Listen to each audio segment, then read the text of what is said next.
আল্লাহর কসম করে বলছে 7 দিনের মধ্যে আপনার কোনো ঋণ থাকবে না। কোরআনের এই আয়াতের আমলটি যদি আপনি করতে পারেন, আল্লাহর কসম করে বলছি 7 দিনের মধ্যে আপনার কোনো ঋণ থাকবে না। লক্ষ কোটি টাকা ঋণও যদি থাকেন, আল্লাহ তাআলা গায়বী খাজানা থেকে এটা আপনাকে পূরণ করে দিতে পারেন। কারণ আল্লাহু দাঈফু লিমান ইয়াশাউ ওয়াল্লাহু ওয়াসিউন আলিম।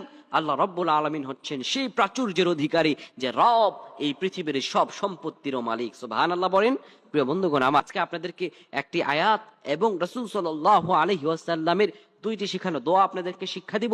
রাসূল সাল্লাল্লাহু আলাইহি সাল্লাম বলেন, কারো যদি পাহাড় পরিমাণ ঋণও থাকে, আর যদি কোনো ব্যক্তি এইভাবে আল্লাহ সুবহানাহু ওয়া তাআলার কাছে প্রার্থনা করে, আমার রব সঙ্গে সঙ্গে তা কবুল করে নেবেন। পৃথিবীর কেউ আল্লাহ তাআলার এই দয়া থেকে তার বান্দাকে মাহরাম করতে পারবে না। সুবহানাল্লাহ পড়েন। আয়াতটি আপনি পাঠ করবেন আল্লাহ রাব্বুল আলামিনের কাছে।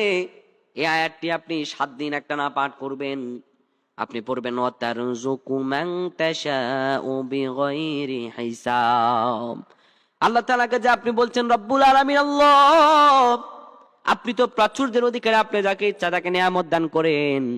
রব্বুল আলামিন, আল্লাহ আমি অসহায় অবস্থায় আছি, আল্লাহ আপনি আমাকে নিয়ামত দান করেন। কোন ব্যক্তি যদি আল্লাহ রব্বুল আলামিনের কাছে যাইতে পারে, আমার রব রব্বুল আলামিন তার দোয়াকে কবুল আর মঞ্জুর করে নিবে।